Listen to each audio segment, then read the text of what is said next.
Hey girlies, welcome back to the Real House Guest of North Hollywood. I'm your host, Carson Frae. We will talk all things Bravo every single week. Every Tuesday you can get new episodes. This week though, what a crazy week. I watched everything like I promised you guys I would. And I want to recap everything, but that would be like a 5-hour podcast, which no one wants to. Maybe if you want to listen to a 5-hour podcast, let me know. But to get started, let's do some Bravo news. Okay. Whitney Rose from The Real Housewives of Salt Lake City is possibly divorcing husband Justin. I guess Meredith brought it up on camera. I think they just finished filming in Mexico, so I am so excited for this upcoming season. Real Housewives of Salt Lake City, it never fails. It absolutely never fails. And other Salt Lake City news, Mary Cosby apparently called Lisa Barlow's son the R word, which it's not surprising, with Mary Cosby, but I'm not really interested when the women talk about each other's children. I've never liked that. I've never been a fan of it. I'm not into it. And happy news, Something About Her is officially opening. It looks like May 22nd. It's in my calendar. I hope to be there opening day. I'm so excited. If you're local to LA, or even if you're not, the location of Something About Her is directly in between SUR and Tom Tom. If you want to do a Vanderpump tour, it's absolutely perfect. And there's no BravoCon this year, like we talked about last week, but they are doing mini screenings and mini BravoCons in LA and New York. It's definitely mini because it's a lot cheaper. It's much cheaper than BravoCon, and it starts at 6:30 at night. It's a one evening thing. I'll be at the LA one. I'll be reporting back on everything that happens. Hopefully I get some juice for you guys. Okay. So to start off the recap this week, we're going to do Vanderpump Rules because it was a good episode. It was a really, really good episode, I thought. And I'm kind of loving how, the Valley and Vanderpump Rules are kind of colliding. And sometimes you're like, oh, which show am I watching, my boyfriend, when he'll come in the room and he'll be like, are we watching Vanderpump Rules? I'm like, no, we're watching the Valley. I kind of like it feels very, Marvel Universe-esque. So, Season 11, Episode 13, Jack's Attack. And man, it really was a Jax attack this episode. We start off with Jax. So we're at James's house, which I think James and Allie, they have the best house of everyone on Vanderpump Rules. And I'm including Villa Rosa. Villa Rosa is beautiful, but it's completely unattainable. I can't even dream of having a McMansion like Villa Rosa. Seeing James and Allie's cute little just really gorgeous Burbank house, I'm yeah, that is actually, I could see that. And it's beautiful. I love his house. But Jax comes over to James's house. And I love how the editors label him ex-SUR employee. I like that. I like that a lot. Because that is, really, when you want to break down, the nostalgia of the show. Who is Jax Taylor? He's the bartender dating Stassi. Jax and James talk about how they're hosting a brunch together at SUR. James is Jax isn't quite ready for the nights yet, so we're starting him at a brunch. Jax is mad because Katie's telling everyone he cheated on Brittany, which I don't think it's true, but whether or not it's true or not, it almost I don't think that's the real issue Katie has with Jax. And Jax is telling James how he's all worried because he doesn't know how Lisa feels about him, which is so interesting because as I watch like the new episodes coming out, I'm also rewatching season 8 of Vanderpump Rules, where Jax gets fired for his actions, and it's very interesting watching them at the same time because that was the last time we saw Jax on Vanderpump Rules, and now it's like 5-6 years later, and seeing him how he is now back on Vanderpump and also on the Valley. It's what's changed. Not much. Then Brittany comes over to Sheena's, and they don't label Brittany ex-sir waitress. They just put Sheena's friend. It's like, we know Brittany. We know her. And they're just talking about how they're both like struggling with their husbands, and like the whole scene, I want to be like, Sheena, stop comparing your husband to Jax Taylor. Stop. Nope. Girl, please. Nope. Like the entire time, because it's like, they're not together. Brock and Sheena are still obviously like struggling with like not having a nanny, and Brock not feeling like he's like, I wonder with Brock if it's like actually contributing financially, or if it's more of like having an identity. Like a lot of times, especially in the US, like so much of our identity is like how we make money. And so I wonder if it's like how, like a lot of stay-at-home moms talk about how they don't want to feel like they're just a mom. I wonder if that's like the part of the issue with Brock and Sheena. Because it feels like it's like, oh, it's, you know, he's a ultra man, he's super masculine, like, and that might be true, but I don't really see that in Brock the same way I do Jax. I think that's definitely for sure the issue with Jax and Brittany. Sheena just kind of talks more in detail about like postpartum OCD, and we hear so much about postpartum depression but not postpartum OCD, so I want to give a shout out to Sheena for like talking about that. I think it's all the parts of motherhood, like I'm glad people are talking about and being honest so people can make a real like choice of like, okay, these are all the things that can happen. We know about how amazing motherhood can be, everyone's heard that, but I like hearing all the other sides as well. And then we see Katie and Tom go on a post-divorce date. Why do they have such good chemistry as a divorced couple? Like, does anyone else, like, I don't want them back together because they're both clearly, like, way hotter. Katie is way hotter without Schwartz. Let me backtrack. I don't want Katie to get back with Schwartz, but I kind of want to see them hook up. Like, I saw in the trailer for, I think the finale, that they're like, Schwartz kind of puts it up. And I know Katie probably shuts him down, but I hope she secretly, like, texted him after. I was like, LOL, come to my room.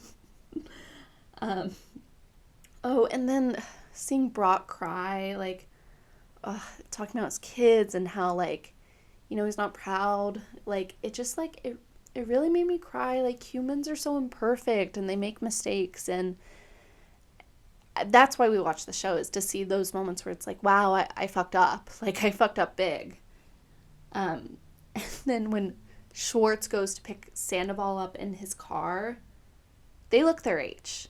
They 100% for the first time looking at them with Schwartzy's just the whole package. This old convertible car, going to get a tattoo, and Schwartz doesn't really seem like a tattoo guy to me. Like, I know he already has a few, but not really. It just was like, yep, those look like 40-year-old men. Like, if I were at Schwartz and Sandy's and not a Vanderpump fan, and if I saw these dudes, I was like, ew, gross. Old dudes.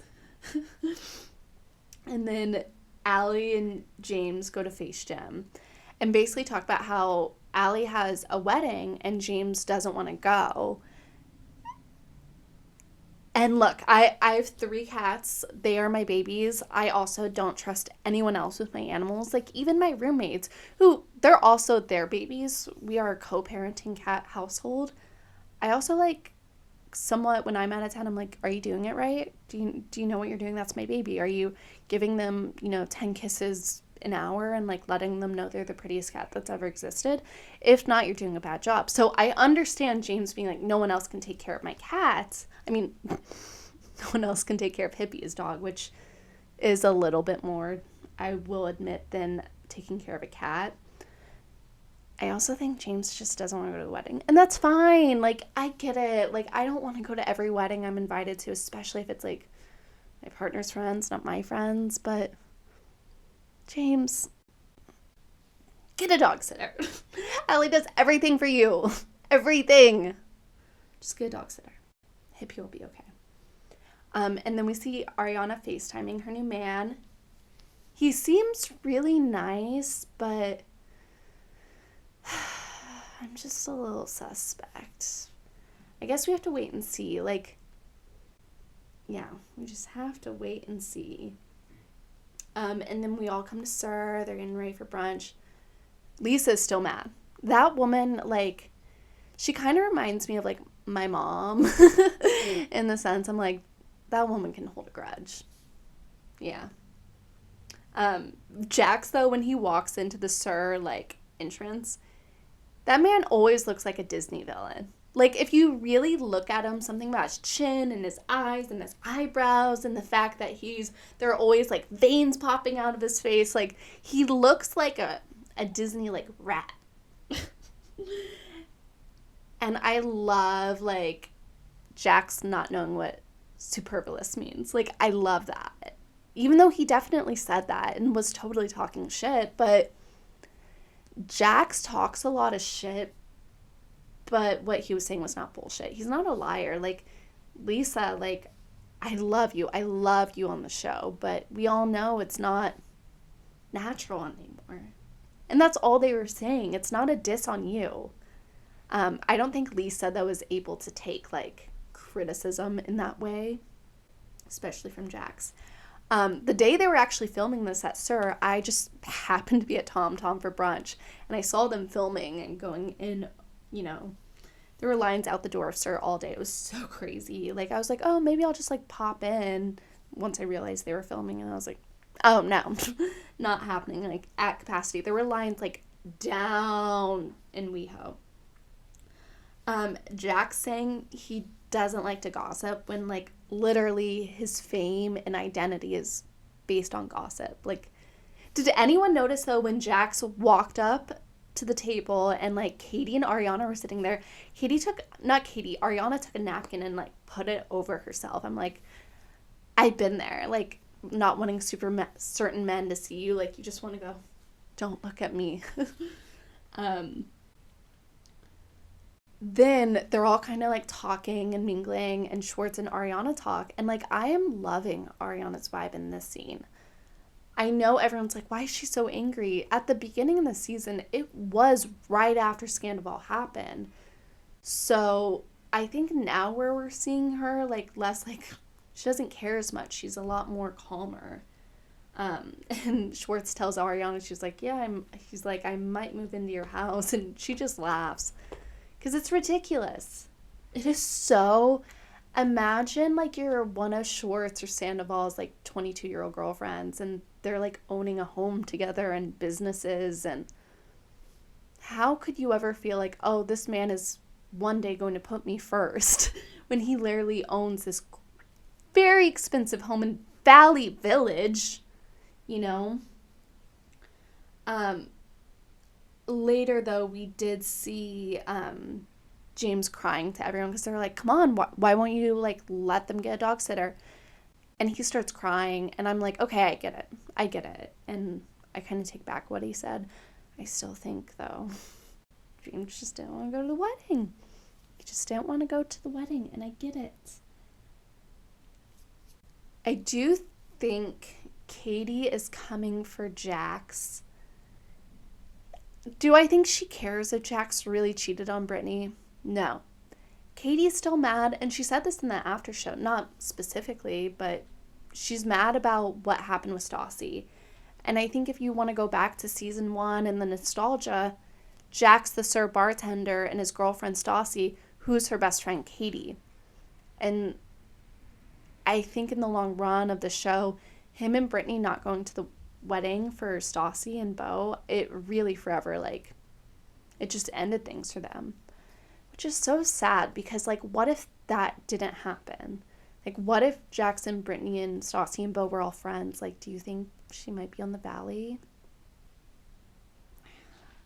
And I love Stassi. She's one of my all-time, like, top Bravo celebrities ever. Like, I love her podcast. I just love her. And I know she won't ever come back, but let this be a public plea. I love her. And then I was very much surprised by Ariana's reaction, though, when she was talking to Schwartz, because she was just, like, laughing it off and not... She wasn't, like, mad or angry. She was just like, okay. Although, what was really cringe was Brock and Sheena, like, Sheena was ready to go. She wanted to go put little Summer Moon to bed. And if I had a daughter as adorable as Summer Moon, I'd be like, I gotta go.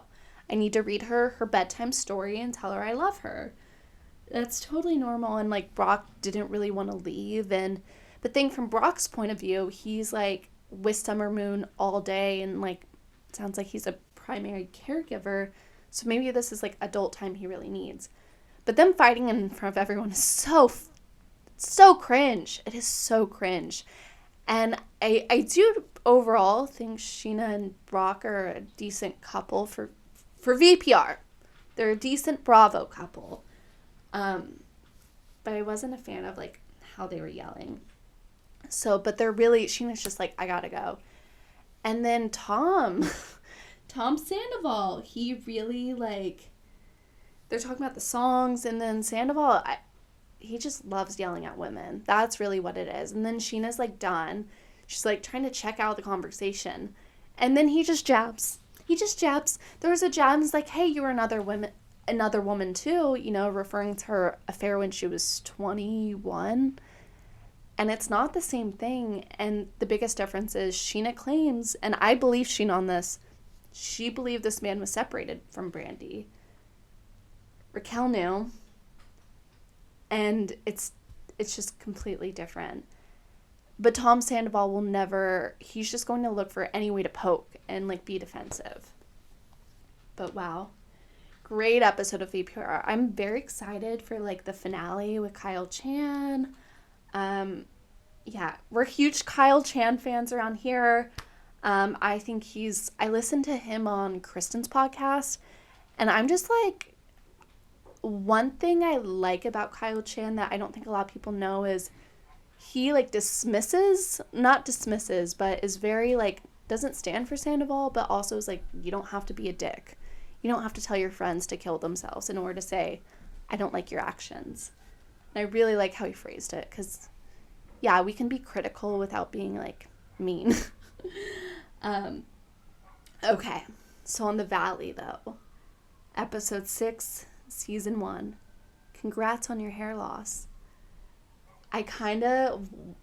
This was such a good episode. Like, it flowed well, but really those last 10 minutes, ooh, that was a nice, like, something about, like, as a Bravo viewer, when we see, like, a producer or someone running out in the hallway, because Bravo does not, now they do, but they used to never break the fourth wall. Now it kind of happens a little more than it should.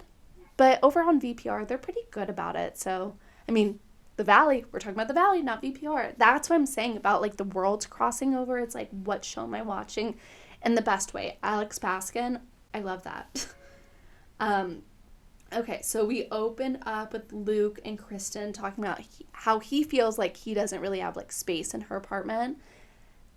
And I really feel like they're just not on the same page whatsoever. Like, they want different lives. They want different lifestyles. Like, when she was talking about how his ranch just got working water, I was like, that's very different, because Kristen lives not far from me. I feel like we probably live similar lifestyles. I mean, she has more money than me, but we live similarly in the sense of we want to be able to call an Uber. We're going to Amazon Prime something. We want to be able to have certain, like, city conveniences.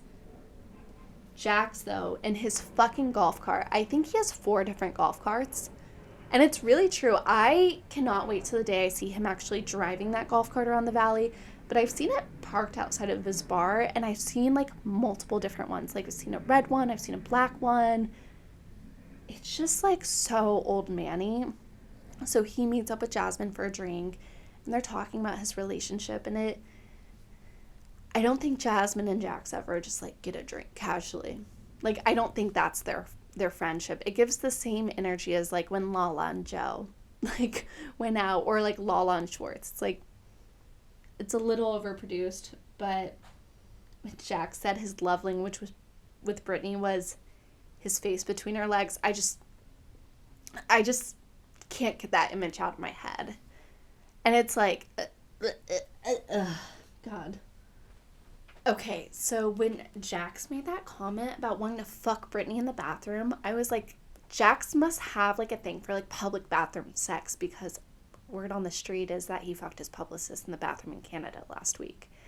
And now I want to like watch like vintage VPR and be like, is that his like kink? Is he just like wanting, I mean, he did fuck Laura Lee in the bathroom. So what an interesting kink, public bathrooms. I've never like done it in the bathroom. I think I would get grossed out. I'd be like, this is like not a public one. Yeah, that was gross. And Jasmine is so great on this show, and I really hate that she's a friend of. Like, she's beautiful. Like, Jasmine is gorgeous. Like, and I love like she was on The Bachelor. She was on Nick Viall's season, which I would love to hear what he has to say about her on The Valley. She's gorgeous, she's queer, and she's like very interesting. I love her confessional. She's really funny, and I don't think she's getting enough credit. I find it weird that they made both the queer people in the show friends of. Because Zach, like, I saw him at Jax's bar, and like I was like, he's a gorgeous guy in person. Like, he's really beautiful in person. Why are they friends of? Just because they're like not in like marriages? Because they don't have parents? I mean, because they aren't parents themselves. They do have parents. I just called them orphans. Okay, so then Jax brings up Michelle texting other men to Jasmine, and he's like, don't tell anyone, but I heard it from Kristen. And like Jasmine's like, yeah, I'm not repeating that, because she knows like Jax is just being like a gossip. And then we see Jax later at home, and he's like trying to call people and his phone isn't working. And then he's like, how do I use WhatsApp? Like, how do you call? Like, he is, like, you have to remember, like, Jax is like in his oh, everyone, that was my cat Ducky. She's not a fan of Jax Taylor either. I get it, you know. But yeah, him trying to like figure out how to call all those people. I'm like, you're such an old man. And then we see later Michelle talking. Oh, and that's when Jack kind of introduces like the hair thinning product, which is just like, okay, Jax, like, get your money. Get your money. Michelle then says she doesn't want Isabel to grow up in a home where she thinks fighting is normal all the time. And that was like when I felt for Michelle the most. I mean, I think she's getting too much flack online. Like, I really do. And I know she said some not nice things about Kristen, but I think Kristen was pushing her in a place where she was already really down. And Kristen knew what she was doing. She's a reality superstar, and Michelle's not, even though I think she could be. And I think it was very real when she said, I don't want my daughter to grow up thinking this is love, because this shouldn't be what love is. And I think it was either in her interview with Brittany on Brittany's podcast I listened to, or maybe on the after show, where she was like, I just don't want my daughter to think that's what she should want. And then we see Nia. Love Nia and Danny. They are such a good couple. They're doing a sponsorship for like a crib thing, and they have Jesse and Jason over to like fix the cribs. That is a hot mess. Like, I don't think Jesse has ever put together furniture. I think Jason is like a guy who like can help, you know, but I don't think he's like that guy either. Like, there's just not, like, I think Danny's that guy. Like, it feels a little overproduced, but okay. And also, a question is is Danny really short or is Jason really tall? Because when you see them next to each other, like, I honestly, I can't tell. I think I looked it up and Jason's like 6'3", which is huge, but how tall is, how tall is Danny? Then we see Brittany and Jax in their golf cart. And it's just so funny to see two grown adults just in their golf cart in the valley, like going to see the bar. They kind of go to see the progress happening, and it's like nothing's really happened. Like, they haven't really redecorated it at all. And I'm seeing, because I am rewatching season 8 of Vanderpump with this season of the Valley, you can see when things start to go well for Jax, he self-sabotages. You can see it, like, in his conversation with Brittany at the bar. It's very similar to, like, how he was, like, post-wedding, where he's just, like, so stressed out about being fucking happy. And I can get that once or twice in a lifetime, but it seems like we're having to, Jax is having to learn the same lesson over and over and over again as audience members. That tells us he's not learning this lesson at all. And it's, how interesting can it be to watch someone tear up their life every 2 years because things are going so well? He's like, oh, my wife cares for me so much. I have a child that, loves me. Oh, they want to have my wife wants to have another child. My life is terrible. And it's like, dude, you're an ex-Sir bartender. Things could be much worse. And then we're at Jax's hair loss party at the Mondrian. Yay! And we see Schwartzy and that bleach blonde hair. Unpopular opinion, I, loved the Ken era of Schwartz. And we see Mamaw there. I love seeing Brittany's Mamaw. Are you guys watching Jax and Brittany Take Kentucky? It's on Peacock now. I think there's 6 episodes. I absolutely love it. And I hate Jax Taylor. It's mostly because I love Brittany's family. And then Janet's, at the party trying to get the tea from Jasmine. And she's like, nope. And I love that about Jasmine. It makes me feel like she really has, values and morals. And she's like, yeah, I'm not doing this. No. Janet, though, really is just as bad as Jax. Hate to say it. Jasmine called it out. The boys then are talking to some girls selling Burning Man clothes. And it's gross seeing these 40-something-year-old men thirst over this girl. Because they truly are thirsting over her. And then we see Mamaw dancing with Jesse. Mamaw gets down. Mamaw really, really does get down. And Michelle's just like, take him. Don't want him, please, ma'am. I'll take him. I'm good. You can have him. And then Jesse then goes back to the Burning Man girl to talk to her more. And it's just so desperate and creepy and I just ugh. And moments like that, it's he's doing that on camera. Imagine what their marriage was like in private. I really don't get that. Ugh. Then the crew goes upstairs for dinner, and it's just Jesse is just pouting. He's literally at the dinner, not saying a word, but pouting, and everyone's like, hey, are you okay? Hey, what's wrong? What's wrong, Jesse? Hey, are you okay? And, it's poking him, you can see, but he's clearly pouting. He then slams his hand on the table and just, explodes like a monster. And it just, oh, my God. And then it cuts to the audio of Kristen and talking with the producer. And then Kristen is really involving her. The situation kind of has to do with her, but not really. I mean, Jesse's just seems to be generally mad. And then, but she's, kind of freaking out. And then all the audio with the producer, you're like, ooh, it's getting good. Then Kristen excuses herself. She goes into the hallway. Favorite moment of the whole episode. Danny raises his hand and Nina goes, stop. Nope. Nina sees the chaos and she goes, not us, honey. We're not getting involved in this one. Put your hand down. No. I think she says, no, you're being annoying. But that's I felt like her intention was caring and loving. You're not about to embarrass my family. No.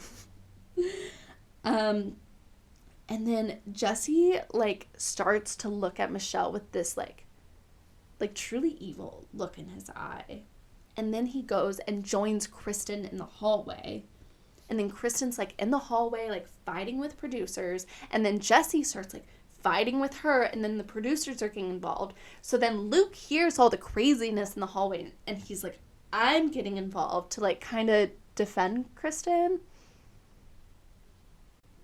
Kind of. And Kristen isn't wrong. But her saying over and over, I'm protecting Michelle. I'm protecting Michelle. I'm protecting Michelle. It just, like, it feels so icky and not a fan.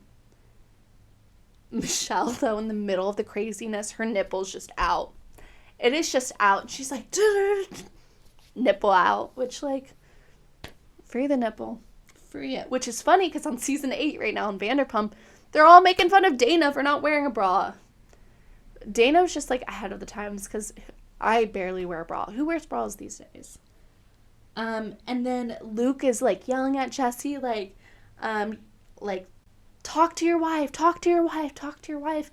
And it's just, like, two monkeys, two gorillas just, like, going at it. And then Jesse pushes through Zach. And if you pause on the moment he pushes through, like, Zach, there's this instant regret where Zach is like, I regret being on a straight show.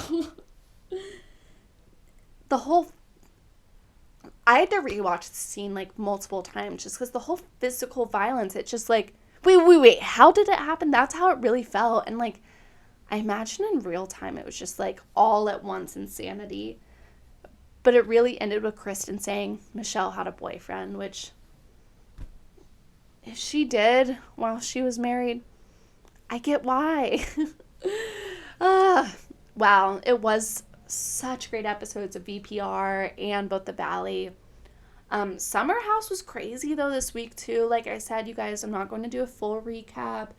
If you're not watching Summer House Martha's Vineyard, you need to.